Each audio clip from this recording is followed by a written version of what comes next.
Everyone, thank you so much for joining us for tutorial. So tutorial is a card given to us by Catrin. So just a few rules. For those of you watching via Zoom, any questions or comments that are covered in the moment, if you just want to pop it into the chat, and any questions that can wait to the end, if you just want to pop it into the Q&A. If you're watching on the Facebook Live, comment questions and notes, and we'll pass them on to the tutor. And Catrin, thank you. Cool. So, hi everyone, my name is Catrin and I'm currently a fourth year medical student at Barts. And today I'll be giving you all a tutorial on congestive heart failure, its diagnosis, and a bit about its management as well. So here's first a bit of a very quick disclaimer at the very start. Cool. So to kick off the tutorial here, I'm going to just outline some of our learning objectives. So what we're going to be focusing on and discussing are 1, what is congestive heart failure to begin with? 2, a little bit about its etiology and its epidemiology, which are very important to consider. 3, we're going to go into how to examine a patient with chronic or with congestive heart failure and how do we investigate it. 4, what's kind of the management plan for these patients? And finally, 5, very importantly, what's the prognosis for patients with congestive heart failure? So, what is congestive heart failure? So heart failure itself is a very complex clinical syndrome that can result from any kind of structural or functional cardiac disorder that impairs the ability of the ventricles to fill with or to eject blood. It can result from any kind of cardiac disorder that leads to a compromise in ventricular systolic or diastolic function both. Now, when you specifically use the term congestive heart failure, this is predominantly reserved for patients who have, for example, breathlessness and abnormal sodium and water retention that leads to the onset of edema. Now, based on the left ventricular ejection fraction, we can define heart failure as follows. So we can have 1, heart failure with reduced ejection fraction, where the left ventricular ejection fraction is less than 40. We can have heart failure with mid-range ejection fraction, where the ejection fraction is between 40% and 49%. And then we can have heart failure with preserved ejection fraction, which is a left ventricular ejection fraction, which is greater than 50. So we're going to do a very quick quiz to test your knowledge on the first bit of this presentation. So I'm going to set up a poll and hopefully get you guys to answer this.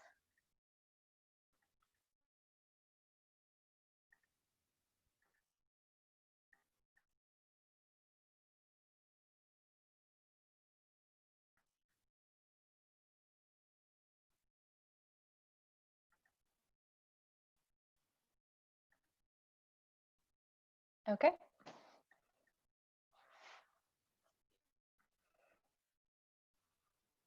Cool. Answers coming in very quickly. Just a couple more. There's 3 more people. I'll give a couple more seconds.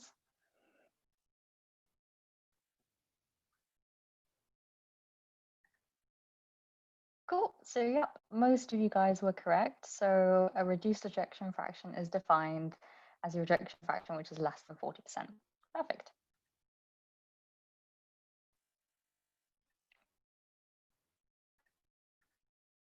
Cool.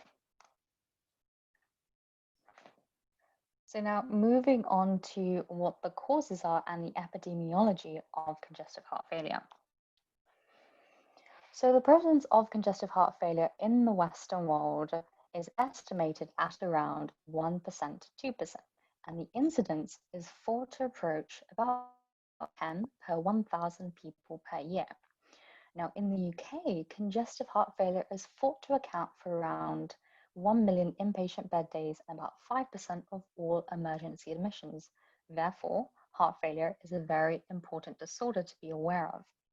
It's also important to note that heart failure is a global disease with a prevalence of around 1.3% in China 6.7% in Malaysia, and 1% in South America, as well as 1 to 2% in Australia. So there are numerous and varied causes of heart failure, the most common of which include coronary artery disease, hypertension, valvular disease, and myocarditis. However, it's also important not to rule out any other possible causes. For example, you can have congenital heart diseases, pericardial disease. In pregnancy, you can also have peripartum cardiomyopathy. There's also familial cardiomyopathy, amongst others. However, it should also be noted that many of these causes may be completely reversible given appropriate and timely treatment and/or intervention. For example, standard therapy for hypertensive cardiomyopathy or tachycardia-induced cardiomyopathy, even valve replacement for valvular heart disease, are given to these patients. Other causes like scarred myocardium or dilated cardiomyopathy are, in contrast, currently considered to be irreversible causes. Cool, so now we go on to our second knowledge check for this tutorial. So I'm going to get the polling up again. And we're now going to go to question 2. So what do you guys think is the prevalence of congestive heart failure in the Western world? We'll see how well you guys have been paying attention to the last couple of slides.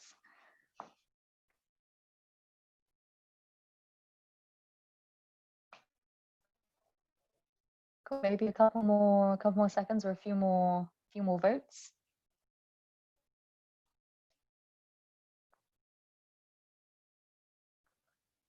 Cool, so let's have a look at the results here. And yep, most of you were correct actually. It's around 1 to 2%. 5 to 10% and 10 to 20% are a little bit higher.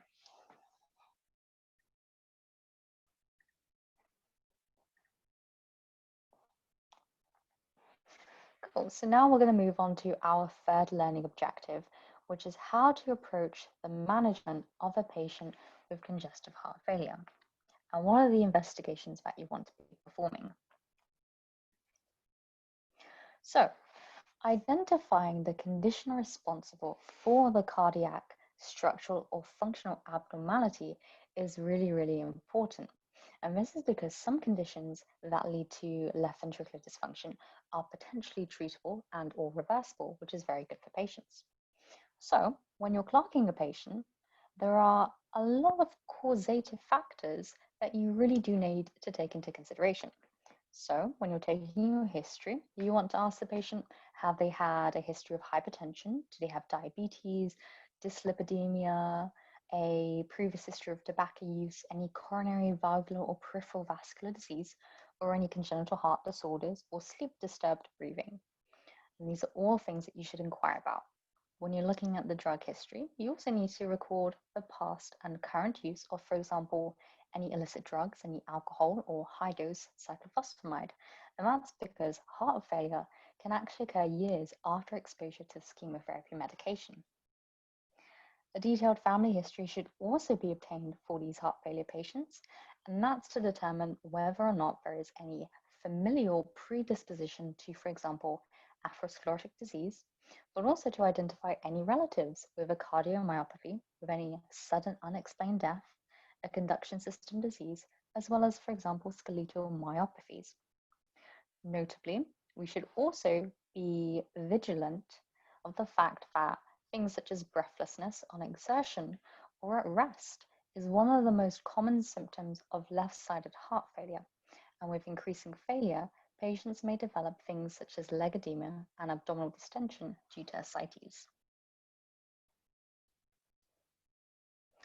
In terms of investigations for all of our patients, the initial investigation should always include an ECG, a chest X-ray, a transthoracic echocardiogram, and baseline hematology and blood chemistry. So that's going to include things like your full blood count, your serum electrolytes like calcium and magnesium, your serum urea and creatinine, your liver function tests, and your B-type natriuretic peptide or NT-proBNP levels. So with a transthoracic echo, this is going to allow you to determine any acute biventricular systolic and diastolic, or to This allows for acute determination of your biventricular systolic and diastolic function.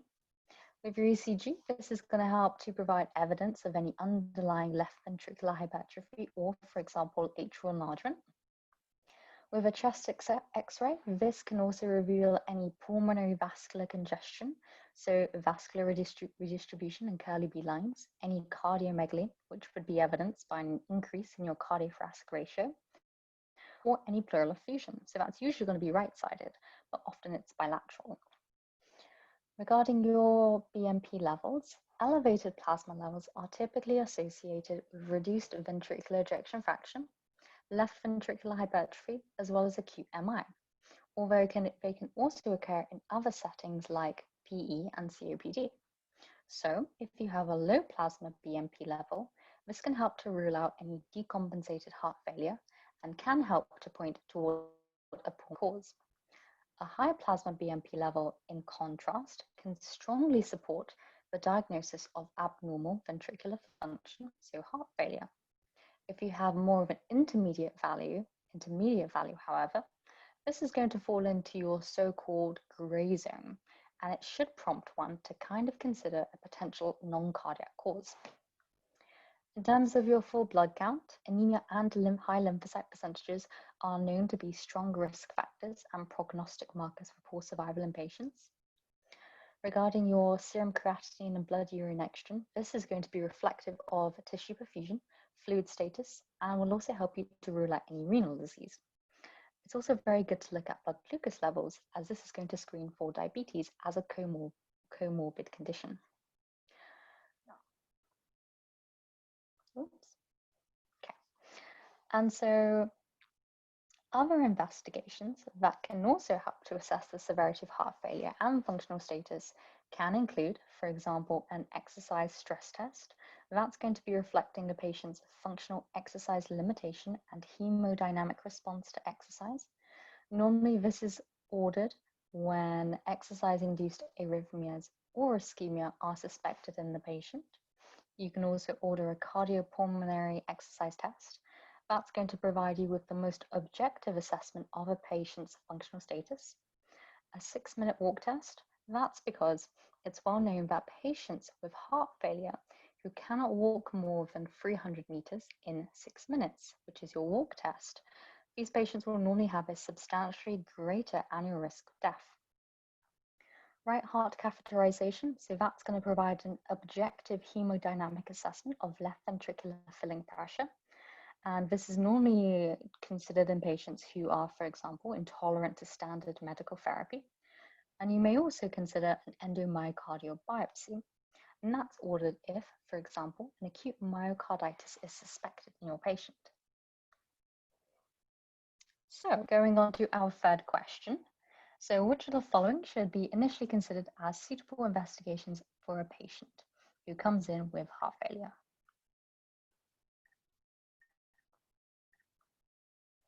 So if you can all cast your votes.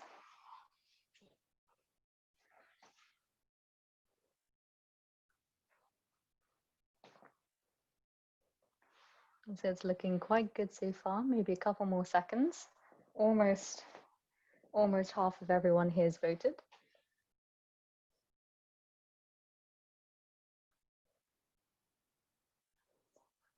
Just a few more seconds and we'll reveal the answers. Cool. So indeed, most of you are correct. So it would be your ECG, your chest X-ray, your transthoracic echo, and your baseline bloods. Perfect.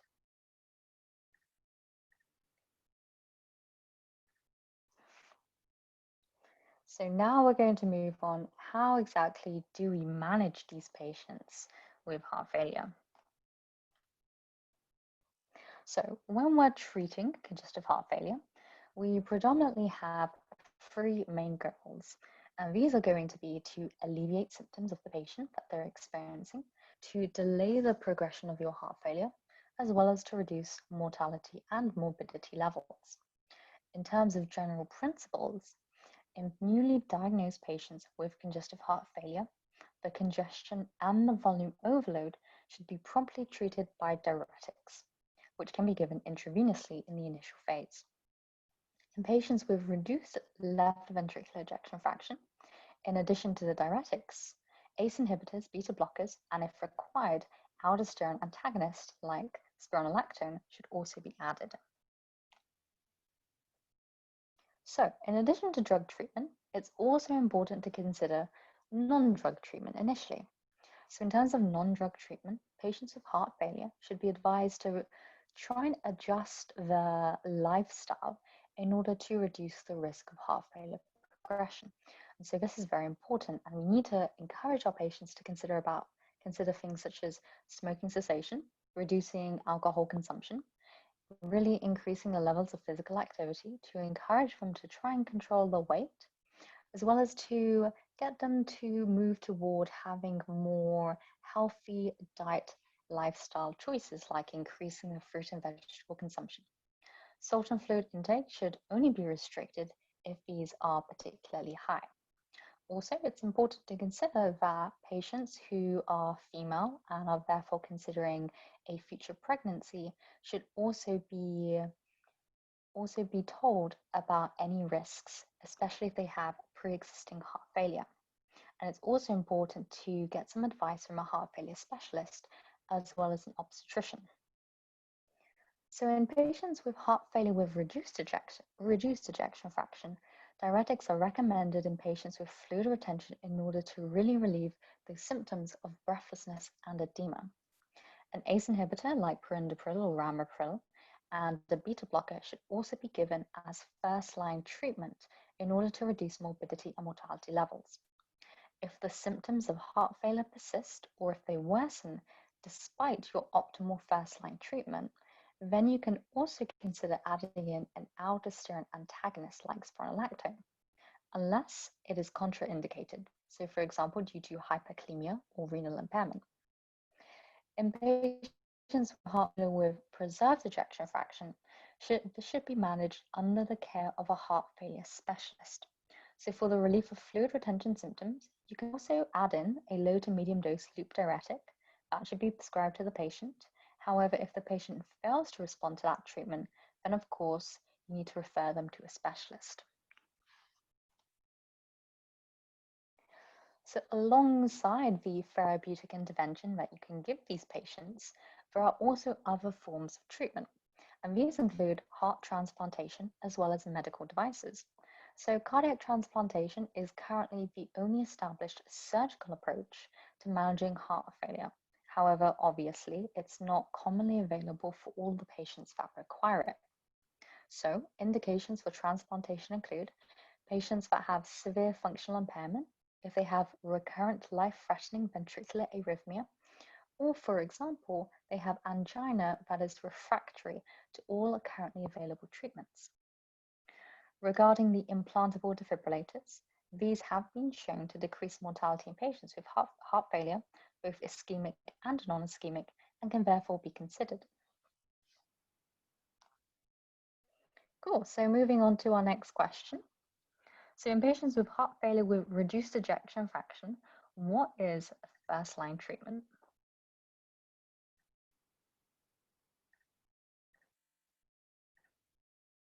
Okay, so you guys can cast your votes now on this question.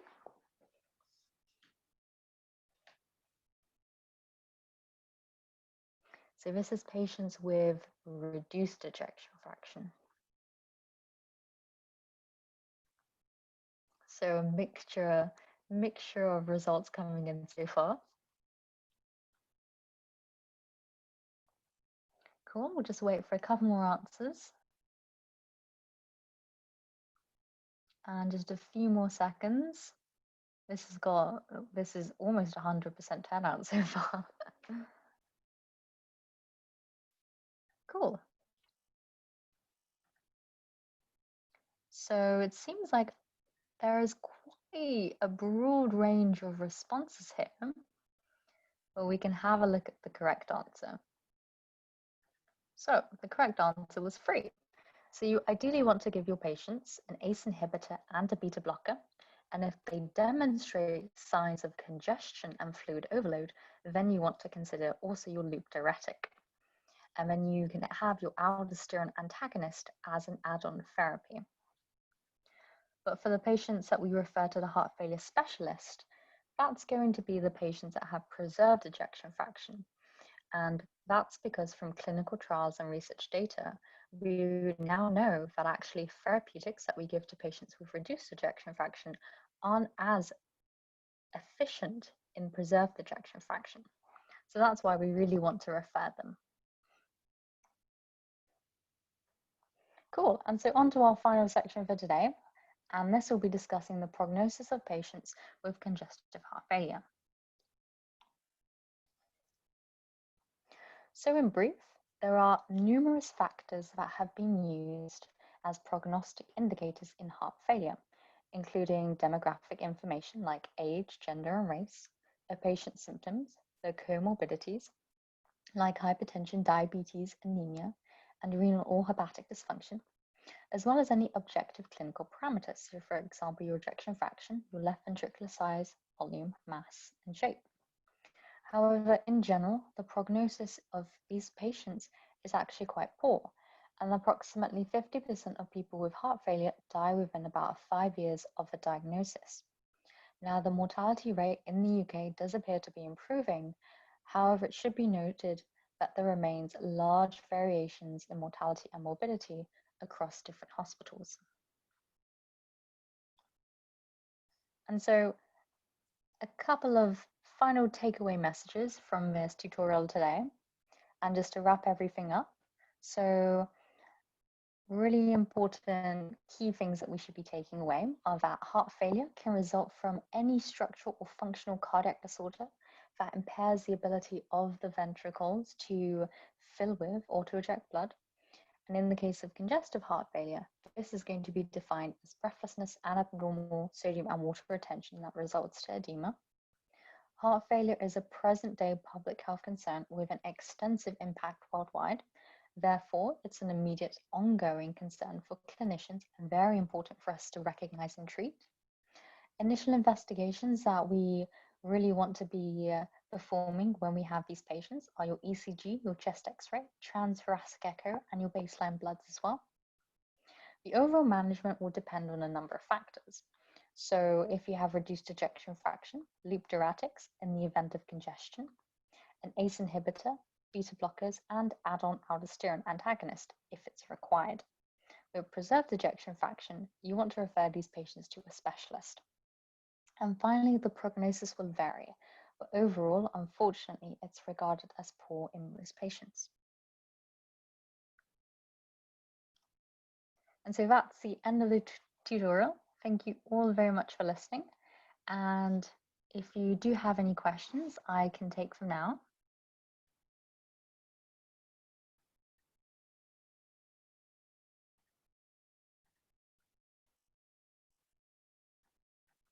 And if there are no questions, I would really appreciate if those of you still on the tutorial could leave a little bit of feedback, as it would be really, really helpful for me to know how best to improve my future presentations.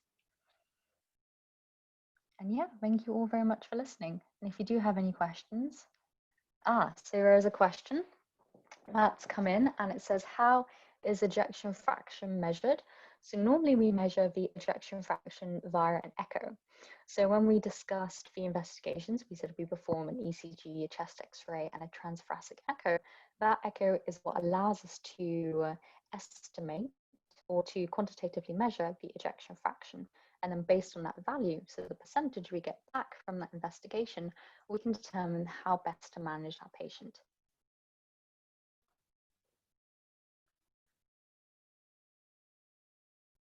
You're very welcome. Any more questions? So we have a question that's come in, and it said, why would you refer to a specialist if they have preserved ejection fraction? So that's because in preserved ejection fraction, the therapeutics that we know work very well in patients with reduced ejection fraction, they don't actually work as well in patients with preserved ejection fraction. And that's because the efficacy and the effectiveness of those medications aren't as good. And so the management of patients with preserved ejection fraction immediately becomes a lot more complicated, and it's not as standard and as straightforward as reduced ejection fraction.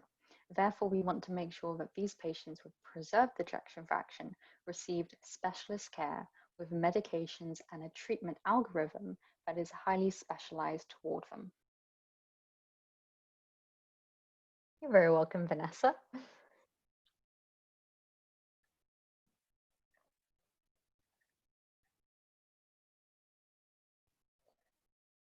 Any other questions anyone would like to ask in the last couple of minutes?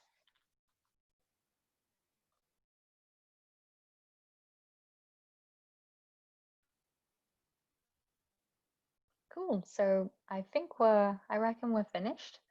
Thank you all very much for tuning in today. And I hope you've learned something valuable from today's tutorial. And as always, please leave me some feedback, as I would really, really appreciate it. Oh, we have another question that's come in, which says, why do we measure glucose at baseline bloods? So that's so that we can pick up any diabetes, because we know that diabetes is a risk factor for patients with heart failure.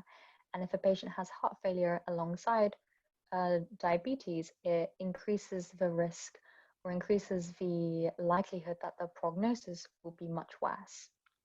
And it also means that we can optimize the combination of medications that we give that patient. Yep, absolutely, prognosis and medication, and the combination that we give them and the doses, for example.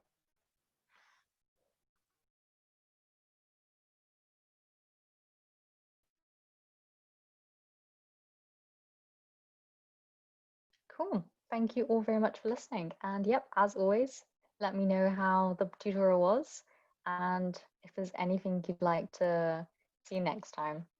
Thank you.